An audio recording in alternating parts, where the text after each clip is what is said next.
On Monday morning, the alarm went off at 8 a.m., waking me up from my sleep. I opened my eyes to find my wife, Isabella, already up and freshening up in the bathroom. I got up, tidied up the messy bedding, then walked into the bathroom and said to Isabella, who was putting on her makeup in front of the mirror, "Good morning, darling." When Isabella saw me, she gave me a hurried smile and responded in a somewhat detached tone, "Good morning, Ethan. I have to go to the office early today, so why don't you have your breakfast first and I'll leave later." After that, she focused on herself in the mirror again, carefully tracing her eyeliner. I'm used to Isabella's busy schedule, but today her response made me feel a little uncomfortable. Her tone sounded as if she was dealing with a client or colleague at work, with a formulaic detachment.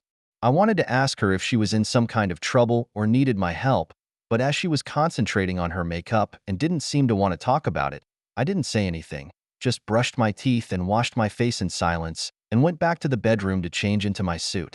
When I got dressed and walked into the restaurant, Isabella had already finished a cup of coffee and was getting ready to go out. She picked up her handbag and car keys and said to me, "I may be late tonight. The company has a new project to start. I have to work overtime to prepare materials. You and your daughters can have dinner first. Don't wait for me," she said. After that, she hurriedly kissed me on the cheek and walked out of the house. As I looked at Isabella's back, I felt a sense of confusion and loss in my heart. Lately, Isabella has been going out early and coming home late, and even when she is at home, she seldom interacts with my daughters and me on the pretext that she is busy with her work. Is she in some kind of trouble? Was she under too much pressure at work? My heart was full of questions, but I didn't know how to ask them. I sighed, picked up the breakfast Isabella had prepared for me, and ate it absent-mindedly. Looking out of the window at the gray sky, I tried to convince myself that Isabella was just too busy, and when the project was over, everything would be fine. But deep inside, an indescribable uneasiness began to grow, though I couldn't yet identify where it came from. I shook my head and tried to shake off the negative thoughts and focus on the day ahead of me. I had a lot of work to do at the office today, too, and I couldn't let my personal emotions affect my work performance. With that in mind, I quickly fixed the rest of my breakfast, picked up my briefcase, and prepared to drive to the office. Before leaving, I habitually glanced back at the family photo in the foyer and silently prayed in my heart, hoping that Isabella and I were only momentarily estranged from each other and would soon be able to return to our former state of intimacy. After saying goodbye to Isabella that morning, I drove to the office as usual, ready to start the new week. I work as a creative director for a large advertising agency. Over the past 2 years, I've won praise from clients and colleagues for my innovative ideas and leadership. I walked into my office, turned on my computer, and started answering emails from clients.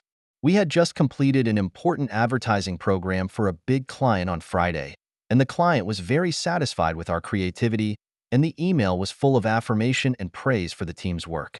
I smiled and quickly skimmed through it, and was about to draft a reply when suddenly a sharp pain came from my lower body, so painful that I could hardly breathe. I gritted my teeth and tried to continue working through the pain, but the pain showed no sign of easing. A cold sweat broke out on my forehead and my hands began to shake slightly. I realized that this was no ordinary discomfort, but an unprecedented, almost unbearable pain. I had no choice but to send an email to Marcus, my supervisor, telling him that I was suddenly unwell and might need to go to the hospital for a checkup, and asking for permission to leave work early. Marcus quickly replied to the email, expressing his understanding and support, and urging me to have a good checkup and not to worry about my work. He would make arrangements for me. I closed the computer, stood up, limped out of the office, and hailed a cab to the nearest hospital emergency room. As the cab sped through the city streets, I leaned back in my seat, closed my eyes, clenched my fists, and tried to fight the excruciating pain in my lower body with willpower. Upon arrival at the hospital, I was assisted by a nurse to the emergency room. The doctor on duty, Dr. Vincent, looked grave after a quick examination of my condition. He asked the nurse to take me for some tests, including urine and blood tests. An hour later, when the test results came back, Dr. Vincent called me into his office, closed the door, and said to me in a serious voice, "Mr. Hart, your test results show that you are infected with a sexually transmitted disease. Judging from the severity of your condition, you may have been infected for some time. I felt like the sky was spinning and my breathing had almost stopped. An STD? How is that possible? I've always been faithful to Isabella. I've never had sex with another woman. Besides, in all the years I've been with Isabella, she's never shown anything unusual. The only explanation is, no, I can't believe it. Isabella, my beloved wife of over 10 years, how could she? A million images flashed through my mind. Isabella's frequent overtime work, her cold and distant attitude, her deliberate avoidance of the world. Could all this be a sign that she was seeing someone else? I refused to believe this horrible suspicion, but deep inside, a voice told me that the truth might be even more cruel than I had imagined. I left the hospital in a trance and walked aimlessly through the streets. The pain in my lower body was almost numb, but the shock, sadness, and anger in my heart were like a flood, almost swallowing me up. I didn't know how to deal with the sudden news, and I didn't know how to deal with Isabella, the wife I had trusted and relied on so much. My mind keeps going back to all the details that I didn't care about before, but now seem suspicious and deceitful. Is Isabella really cheating on me? How do I find out? How should I face this cruel fact?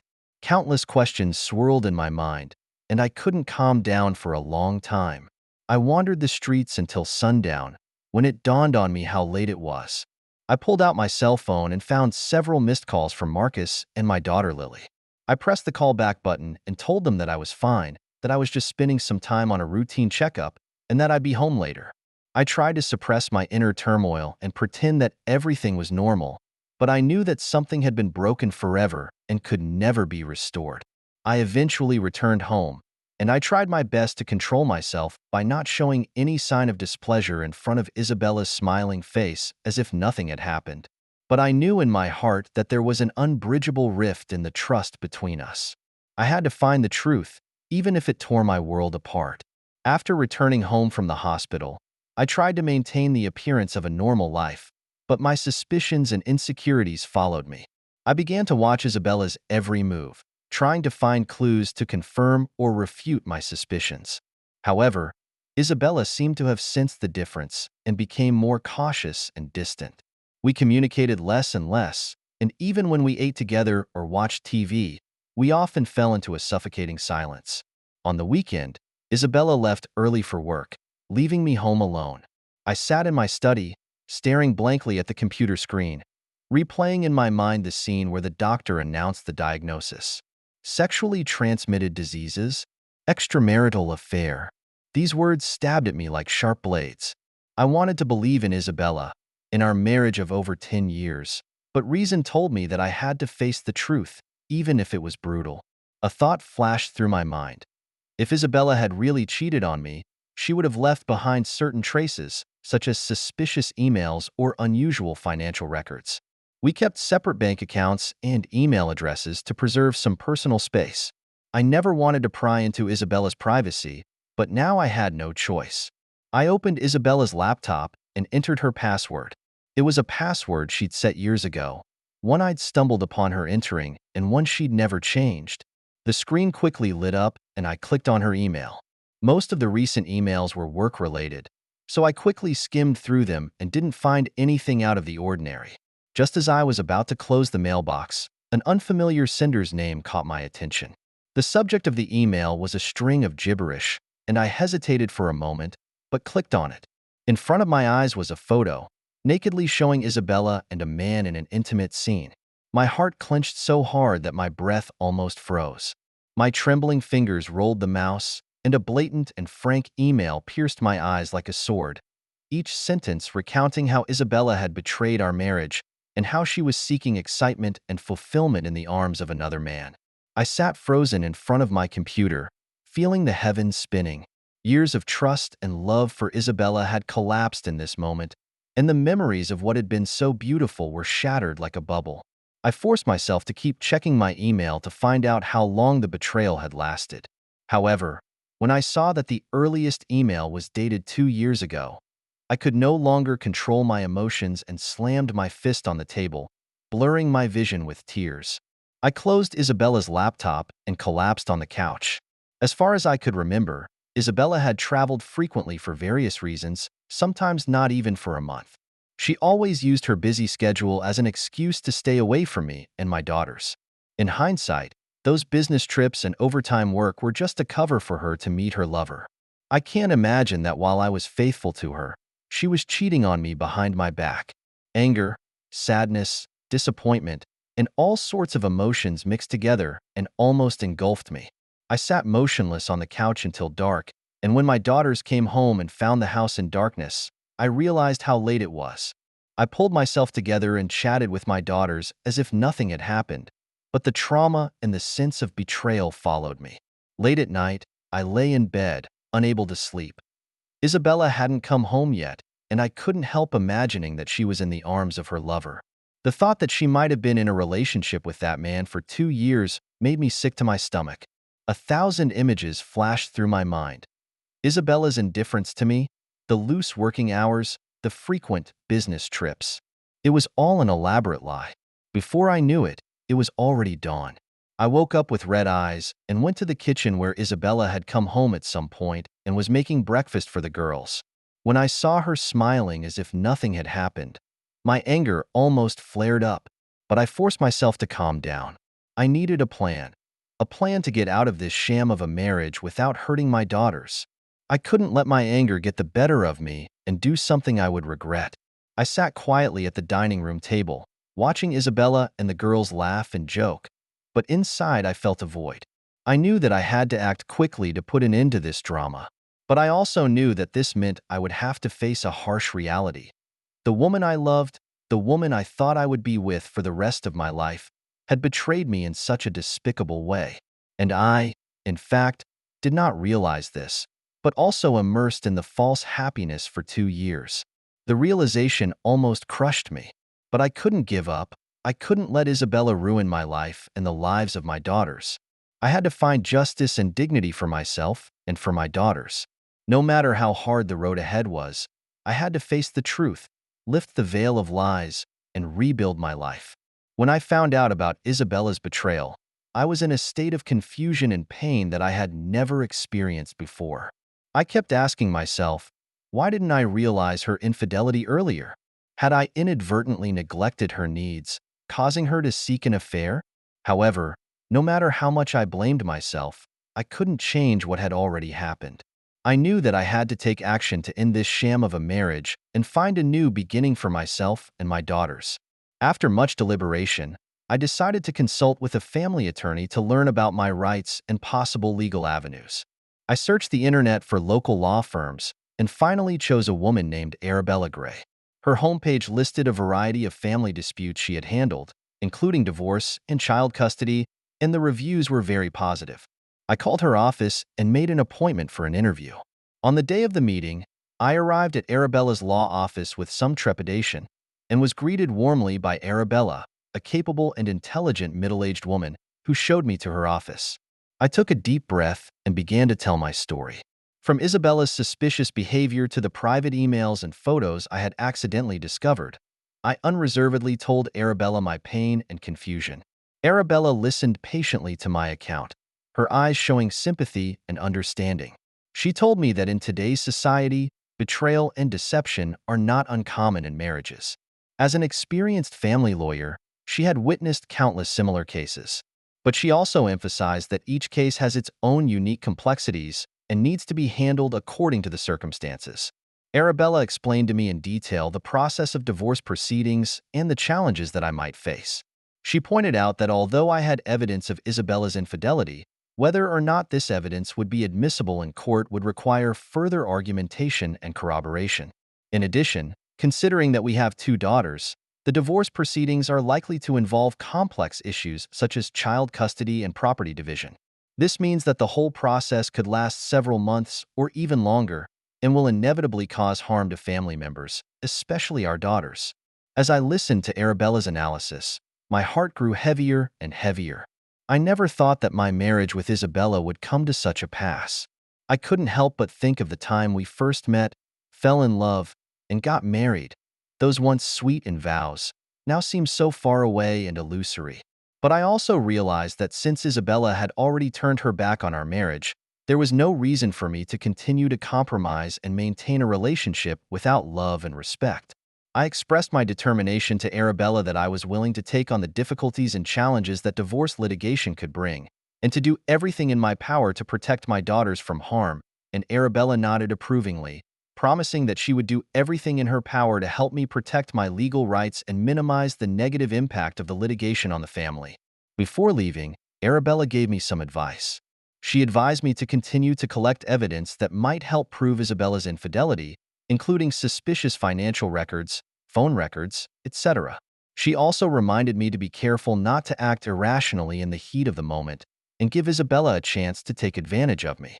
At the same time, she also reminded me to be cautious and avoid acting irrationally in an emotional state, which could give Isabella an opportunity to take advantage of her. I nodded solemnly and thanked Arabella for her professional advice and support. When I left the law firm, I was unable to find peace in my heart for a long time. Although the road ahead was full of unknowns and challenges, I knew that I had to face the reality bravely and fight for a fair and dignified future for myself and my daughters. Isabella's betrayal may have destroyed my faith in love and marriage to a certain extent, but I believe that as long as I stayed strong and lived on, one day I would be able to come out of the haze and regain my passion and hope for life. As I drove home, my heart was still sore, but I was also determined. I know that the next few days will not be easy, but I am ready to meet this major turning point in my life. Regardless of the outcome, I will defend the justice and happiness that I and my daughters deserve with the utmost courage and dignity. Since meeting with Arabella's attorney, I have been working on preparing the necessary documents for the divorce proceedings. I went through my and Isabella's financial records over the years and realized that she did have some unexplained expenses and transfers. I filed and organized these suspicious records for use in court. At the same time, I began to pay attention to Isabella's daily movements, trying to find more evidence of her infidelity. Late at night, while I was working on these preparations, an unexpected phone call broke the silence. I glanced at the caller ID. It was an unfamiliar number. I hesitated for a moment, but I answered the phone. On the other end of the line came a calm and professional female voice, who claimed to be a nurse from the city hospital and asked me if I was Isabella Hart's husband. A sense of foreboding came over me. The nurse told me that Isabella had been taken to the hospital for an automobile accident and was currently receiving emergency treatment. She asked me if I could come to the hospital as soon as possible to take care of the procedures. I could barely hear the rest of what she was saying, and my mind went blank. Was she badly hurt? A million questions swirled in my head, and I was at a loss as to how to react. Hanging up the phone, I sat for a few minutes trying to calm the waves of shock inside me. Even though I was so hurt by Isabella's betrayal, I was inevitably worried and anxious to hear that something bad had happened to her. I'm not sure where my mixed feelings came from. Perhaps it was the remnants of many years of marital love. Or perhaps it was just a common sense of sympathy and intolerance. I simply packed up and drove to the hospital. On the way, I couldn't calm down for a long time. The past between Isabella and I kept flashing in my mind, and those once sweet moments seemed so ironic and distant now. I couldn't help but wonder if Isabella's injuries were really serious, even life-threatening. Would there be time for us to clarify and reconcile? Should I have forgiven her when she was most vulnerable and in need of support? But reason soon overcame emotion. I reminded myself that no matter what happened to Isabella, I could not erase the fact that she had betrayed her marriage. I could not give up my determination to defend my dignity and rights just because of a moment of sympathy and compassion. Moreover, I had to think of my daughters, who needed an honest, responsible mother, not a negative example of moral turpitude and inconsistent behavior. Upon arrival at the hospital, I registered at the front desk and was directed to Isabella's room. The smell of disinfectant in the corridor was suffocating. My heart became heavier and heavier as I approached, and countless thoughts swirled around in my head. What is the condition of Isabella's injuries? How should I feel about her? How would the accident affect our marriage? I finally stopped in front of Isabella's hospital room. Through the glass window of the door, I saw her lying on the hospital bed, her head bandaged and her eyes closed. The regular ticking of the instruments reminded me of the fragility of life. I took a deep breath and gently pushed open the door. The room was silent, with only the sound of instruments running. I went to Isabella's bedside and stared at her pale face. Once upon a time, this face was still the existence of my soul, but now it is only strange and indifferent, Isabella seeming calmly sleeping, as if all the troubles have been thrown to the clouds. I, on the other hand, had to face this shattered reality alone. I sat down in the chair next to the bed and thought about everything. I thought about the first time we met, fell in love, got married, and the years we spent together. I thought we would walk hand in hand until the end of our lives, but fate played a big joke on me. Isabella's betrayal was like a sharp blade, stabbing me all over. Now, facing her wounded body, I don't know how to react. I sat quietly in the hospital room for a long time, listening to the monotonous, ticking sound of the instrument and savoring the bitterness and struggle in my heart. Outside the window, the night was getting thicker, and the hustle and bustle of the city was cut off from this small space. I felt a wave of exhaustion and powerlessness, as if all the strength in my body had been drained. But I knew that I had to pull myself together because there was a tough battle waiting for me. Eventually, I stood up and gently touched Isabella's forehead. Despite my anger and disappointment at what she had done, at this moment, I sincerely wished her a speedy recovery. After all, she was my wife and the mother of my children. The accident of life has put aside our differences for a while, but I realize that once Isabella wakes up, we will have to face the harsh reality. I walked out of the hospital room and gently closed the door. Standing in the corridor, I took a deep breath and tried to calm down the waves in my heart. The car accident had changed the original plan, so I had to put aside the divorce for a while and focus on Isabella's recovery. But I knew that this was just the calm before the storm. When Isabella woke up, we would have to face the unspeakable pain and the wreckage of our broken marriage. Although the road ahead is full of hardships, I am ready to defend myself and my children with the utmost courage and dignity. I will defend myself and my children with the utmost courage and dignity, and while Isabella's betrayal may have traumatized me, it has also given me a chance to re-examine myself and find true happiness. I will seize this opportunity to embrace a new future. When I returned home, I looked at my daughter's sleeping faces and felt a strong sense of responsibility. With my own hands, I will build a home full of love and respect for them. Even without Isabella, we can have a full and happy life. This is what I realized in the ward. Since that night in the hospital when I saw Isabella in a coma, my life has become more difficult. During the day, I had to keep my spirits up and take care of the day-to-day business at the office, while at night, I had to take care of my two daughters and calm their worries about their mother. At night, I had to take care of my two daughters and calm their fears about their mother. At the same time, I had to keep in touch with my lawyer, Arabella, to discuss the details of the divorce proceedings. It was all very exhausting, but I realized that I had to keep going, for myself and for the future of my daughters. About a week later, the hospital informed me that Isabella was out of danger and had regained consciousness. I had mixed feelings about this news. On the one hand, I was happy for Isabella's recovery, but on the other hand, I knew that we had to face each other and the wreckage of our broken marriage. At Arabella's suggestion, I decided to have a formal confrontation with Isabella when she was sober and rational enough, and Arabella felt that this was the best time for me to take a stand and gain the initiative. She also reminded me to try to remain calm and restrained, and not to let my emotions dictate my words and actions. I agreed with Arabella's professional advice and agreed on a time for the confrontation. That afternoon, I arrived at the hospital with a heavy heart. When I entered Isabella's hospital room, I found that she was already sitting up and her face looked much better than before.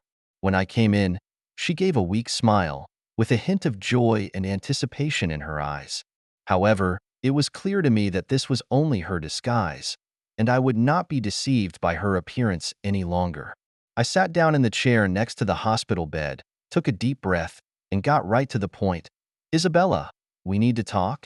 Isabella froze for a moment, as if she hadn't expected me to be so direct. She cautiously asked, "Ethan, what do you want to talk about? Is it about my condition?" "The doctor said I'm recovering well and will be out of the hospital soon." I shook my head, my tone calm and firm. "No, I want to talk about our marriage. The end of our marriage, to be exact." Isabella's face instantly turned pale as she said urgently, Ethan, I know I hurt you, but I'm really sorry. Please give me a chance to make it right. I promise. I interrupted her. Isabella, your promises mean nothing to me anymore. I know about your betrayal and how you lied to me and to this family all these years. You have caused me pain and disappointment, a trauma I will never forget. I felt a lump in my throat as I said this. Recall the moment I learned the truth. My heart's despair and pain is still vivid. I took a deep breath and continued. I used to trust you so much, love you so much, but you destroyed our marriage, destroyed my vision of love. Now, I just want a clean break. I want a divorce, Isabella. Isabella looked at me with tears in her eyes. She murmured, Ethan, I know I was wrong, but can't we really give each other another chance? We've been in love for so many years, and we have 2 children. I closed my eyes and tried to calm the waves in my heart. After a few moments, I said solemnly, it's because we have children that I insist on a divorce. I don't want my daughters to grow up in a home full of lies and betrayal. They deserve an honest, responsible parent, even if we can't be together. Isabella choked and seemed to want to say something else, but I had already made up my mind. I took out a divorce agreement from my briefcase, put it in front of her, and said calmly, this is the divorce agreement, which my lawyer and I have already prepared. You can take a close look at it, and if you have no objections, please sign it. Our marriage has come to an end. Signing is just a form. Isabella picked up the agreement with a trembling hand, her eyes blurring with tears. She begged, Ethan, please reconsider. Don't be so desperate, okay? I know I've made a mistake, and I promise to love only you from now on, and I'll make up for what I've done to you and the kids. I shook my head and said firmly, Isabella, you and I both know that betrayal and deception are irreparable. I've given you countless chances, but you've trampled on my trust time and time again. Now, all I want is a fresh start, a life free of lies and betrayal. Please fulfill me. Isabella cried uncontrollably, but finally signed her name with a trembling voice. When she handed me the signed agreement, I felt a sense of relief. Yes, I had been through a great deal of pain, but I was finally able to let go of the past and embrace a new future. I stood up and calmly said to Isabella, I'll take the agreement to my lawyer. After you are discharged from the hospital, we will discuss the custody of the children. I hope we can work together maturely in this matter for the sake of our daughters. After saying that, I turned around and left the hospital room. The moment I walked out of the hospital, I took a deep breath. The sunlight poured on my face, bringing me a warmth I hadn't felt for a long time. I knew that this nightmare was finally over. From now on, I would embrace life with a new identity and pursue my own happiness. The divorce proceedings were longer and more complicated than I expected. Even though Isabella and I signed the divorce papers, we still had a lot of disagreements over child custody and property division. Fortunately, with the mediation of our lawyer Arabella, we finally reached an agreement. I would have full custody of my daughters, Isabella would have regular visits, and our joint property would be divided proportionally. The day the lawsuit settled, I felt both relieved and confused. I was relieved because I could finally say goodbye to that bad marriage and start a brand new life. I was confused because I suddenly realized that I hadn't had the experience of living on my own for many years. I had been with Isabella since I graduated from college, and I was used to having another person to share every aspect of my life. Now, it was a challenge to be on my own and to take on the responsibility of raising a child. However, I soon realized that my daughters, Lily and Daisy, were my greatest motivation and support. Although they were confused and saddened by their parents' separation, they behaved very sensibly and did not show any willfulness or temper tantrums, but were always considerate of my feelings.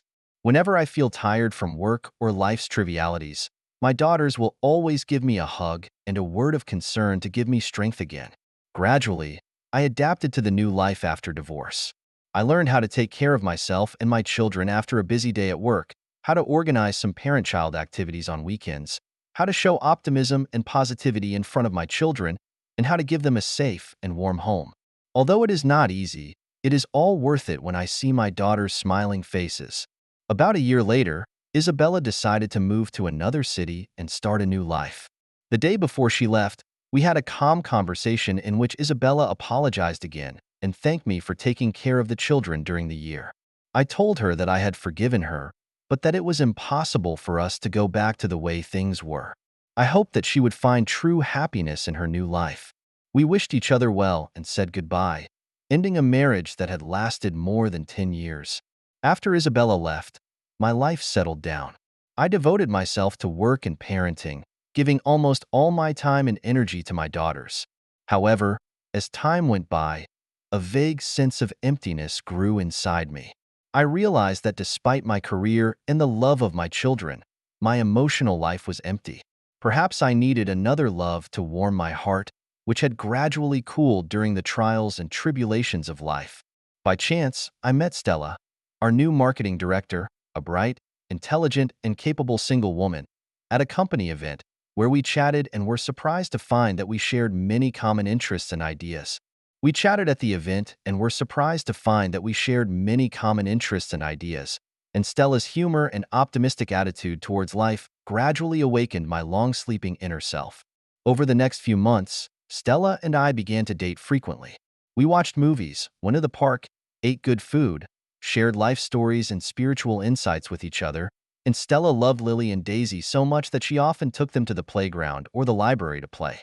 Our daughters also love their funny Auntie Stella and are always asking her to tell them stories and play games. After years of absence, I felt the beauty of love again. However, the trauma of Isabella's betrayal has left me a little apprehensive about this new relationship. I was afraid of getting hurt again and losing the person I trusted with my heart. Stella saw my hesitation and anxiety. Instead of forcing me to make a commitment, she gave me enough time and space to get used to the relationship. Gradually, under Stella's tolerance and care, my traumatized heart began to heal. I learned how to open my heart again, to trust another person. Learned how to work in life in the complexity, but also to give their own emotions a place. I know that maybe I can never forget the pain that Isabella brought to me, but I am confident that under the soothing of time and love, those scars will eventually fade and become a rare and precious growth in my life. On a warm fall afternoon, Stella and I took our daughters to the park for a picnic. Watching Lily and Daisy running and playing in the sunshine, and seeing Stella's warm and quiet smile beside me, I suddenly realized that I had found what I had been searching for. A harbor that could tolerate all my imperfections and give me the strength to continue to move forward. At that moment, I held Stella's hand tightly and felt the warmth of her palm. I knew that I was ready to start a new chapter in my life, to embrace the good things that had come or were coming. In the years to come, Stella and I have traveled together through thick and thin, witnessing our daughters grow up together. Despite the occasional arguments and frustrations, we have always resolved our differences and difficulties with love and respect. Whenever I think back on this journey, I feel so grateful. If I hadn't experienced the betrayal and pain, I probably would never have been able to have the happiness that I have now. This is my story, a story of betrayal, hurt, forgiveness, and rebirth. I hope it can bring some comfort and strength to those who are still struggling in confusion and uncertainty. Remember, no matter how hard life is, as long as we are strong, happiness and hope will always be with us. Thank you for taking the time to listen to today's story. If you enjoyed it, please like and subscribe if you haven't already. If you have a story to share about your own or someone else's experience, please feel free to contact me. Take care.